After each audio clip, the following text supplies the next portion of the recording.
So if you go on board a vessel you've never been on before and you know there's an amount of safety equipment on board of which a big part of it is going to be your life jacket, you've got to be confident in your own mind that the life jacket that you're going to put on, you understand, it fits you, and you're confident it's going to work.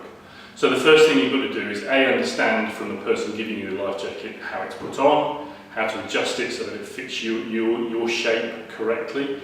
And also, you've then got to look at the detail of the jacket. Is it closed properly? Is the zip or the Velcro done up properly? And have somebody prove to you that the cylinder hasn't been fired. If it's an automatic inflation life jacket, prove to yourself that all the green markers that indicate the jacket's never been fired are all in place on the automatic firing head and the manual part of the firing head.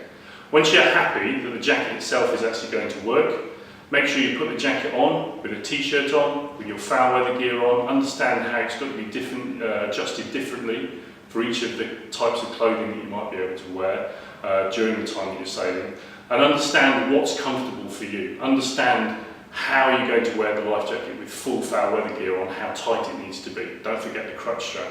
Understand how the spray hood is going to work if you need to deploy it. And also have an understanding as to what's included in the life jacket. There's lots of things that can be added into life jackets now. You can have whistles, lights, even down to identification aids as well, electronic aids. So you might have a personal EPIRB, you may have an AIS transponder.